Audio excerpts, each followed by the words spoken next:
Hello, welcome back to my channel. Saya Rachel dan kali ini saya akan membahas tentang self-healing books yang juga bertepatan dengan posting bareng BookTube ID.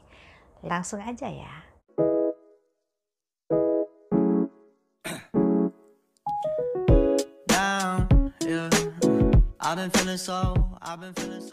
Saya akan membahas 3 buku untuk self-healing books. Yang pertama adalah Know My Name, penulisnya adalah Chanel Miller. Dia adalah seorang survivor, seorang korban dari peristiwa yang sangat traumatis, yaitu pelecehan seksual. Pelakunya seorang mahasiswa dari Stanford University dengan keluarga yang terpandang, memiliki background yang baik, seorang juara olimpiade renang, dan juga mahasiswa teladan di universitas tersebut. Buku ini menceritakan tentang Chanel yang mengalami peristiwa yang sangat traumatis. Pada suatu malam, adiknya minta ditemani untuk pergi ke frat party di Stanford University. Chanel sendiri sudah lulus dari University of California dan awalnya ia ragu untuk pergi ke sana, tetapi karena adiknya meminta ditemani, maka ya udah, oke, dia pergi. Dan ternyata terjadi suatu peristiwa yang sangat membuat ia trauma. Kejadiannya sempat membuat heboh media di Amerika. Tengah malam, tanggal 17 Januari 2015, 2 orang mahasiswa Swedia sedang bersepeda dan melihat ada seorang wanita yang sedang diperkosa oleh seorang pria. Jadi kedua mahasiswa ini melakukan tindakan untuk menghentikan si pelaku. Dan si Brok ini awalnya kan mau kabur, akhirnya ditangkap.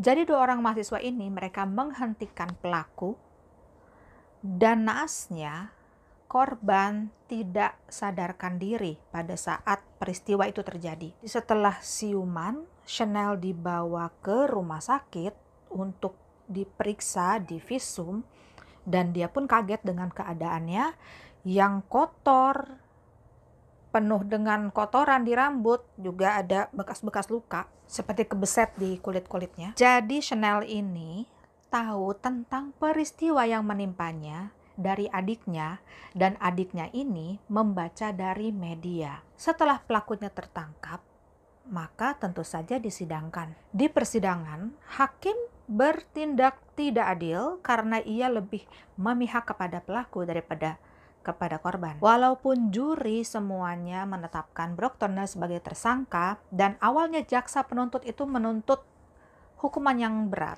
tetapi hakim akhirnya memutuskan hukuman 6 bulan saja kepada Brooke Turner. Tentu hal itu membuat Chanel sebagai korban merasa tidak adil. Dan selama persidangan berlangsung, tentu saja nama Chanel disamarkan. Ia dikenal sebagai Emily Doe, the victim, bahkan lebih parah lagi, Brooke Turner's victim. Ia membuat sebuah statement dan ia bacakan di persidangan apa yang terjadi padanya, efek psikologis yang terjadi pada Chanel, dan hal-hal yang lain yang mempengaruhi kehidupannya, dan tentu saja dampaknya sangat tidak baik. Dan statement tersebut secara tidak disangka-sangka di-reprint, dirilis oleh media, sehingga Chanel mendapatkan simpati. Yang awalnya Chanel mendapatkan perlakuan tidak adil, victim blaming, dilecehkan, dibilang wanita liar karena dia tidak sadarkan diri di frat party dan sebagainya. Semua komentar-komentar negatif tentu saja berpengaruh pada Chanel. Istilahnya sudah jatuh tertimpa tangga. Tetapi akhirnya Chanel memberanikan diri untuk mendokumentasikan dan menuliskan pengalamannya dia, pengalaman traumatisnya, bagaimana hubungan dia dengan keluarga, dengan pacarnya, karena ia memiliki misi untuk mendapatkan kekuatan sendiri, mendapatkan namanya sendiri sebagai perempuan yang dikenal dengan nama Chanel Miller, bukan sebagai korban Brooke Turner. Dan ia juga ingin sembuh dari traumanya, dari luka-lukanya. Dan ternyata misinya berhasil. Selain menulis buku, ia juga berhasil di bidang lain, bidang yang ia sukai. Ia mengejar passionnya di bidang art, juga ia dikenal sebagai stand-up comedian. Buku ini saya kasih 5 bintang karena sangat inspiratif. Ternyata tidak semua korban pelecehan seksual itu berakhir tragis. Ada upaya-upaya untuk menyembuhkan diri, ada upaya-upaya dari keluarga juga untuk membantu agar ia bisa kembali berdiri menjadi wanita yang kuat. Untuk buku yang kedua, ini bukunya udah lama saya baca, yaitu The Heroin Diaries by Nikki Sixx. Nikki Sixx ini adalah salah satu member Motley Crue, band glam rock yang terkenal di tahun 80-an, dan dia juga sebagai co-founder Motley Crue, sebagai penulis lagu-lagu Motley Crue, juga sebagai bassist. Dia ini pernah mengalami 2 kali mati suri gara-gara overdose, dan dia menulis diary pada saat dia sedang menjadi pecandu heroin, di mana dia benar-benar dalam keadaan terpuruk. Dia tergantungan alkohol, heroin, kokain, dan you name it. Jadi pada saat Nikki Sixx sedang terpuruk, sedang menjadi pecandu berat, dia menuliskan diary tentang apa yang dialaminya, tentang apa yang dirasakannya. Karena pada saat itu dia bilang dia tidak punya teman dekat. Teman-teman yang datang itu ya kalau nggak sesama pecandu, ya bandar narkoba. Dan dia melakukan self-healing. Akhirnya setelah 2 kali overdosis itu, pada saat dilarikan ke rumah sakit, dia sudah tewas. Nah, karena dia merasa bahwa 2 kali OD, 2 kali mati suri adalah kesempatan yang sangat jarang, bahwa dia diberikan kesempatan untuk hidup lagi, untuk memperbaiki kesalahannya. Makanya dia memberanikan diri untuk mempublikasikan diary-nya tersebut, bahwa dia ingin menginspirasi para pecandu lain agar mereka bisa terlepas dari kecanduannya. Dan ia mengaku bahwa memang ia memiliki kepribadian yang cenderung pecandu. Dia mengalihkannya ke hal yang positif, yaitu ke fotografi. Jadi sebenarnya buku ini bisa dibaca oleh siapa saja.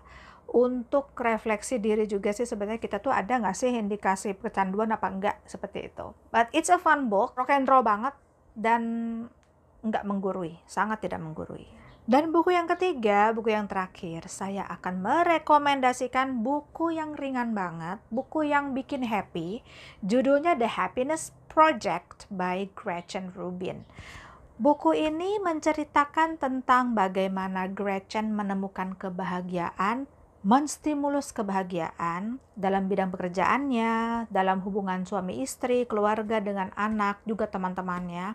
Buku ini tuh kalau bagi saya tuh mood booster banget, karena kayak semacam pengingat, oh untuk menjadi bahagia tuh sebenarnya nggak sulit. Hal-hal simple sebenarnya bisa bikin happy. Jadi untuk The Happiness Project ini kayaknya saya bakalan balik baca lagi deh untuk reminder. Karena bagaimanapun kebahagiaan adalah hal yang paling penting di dunia.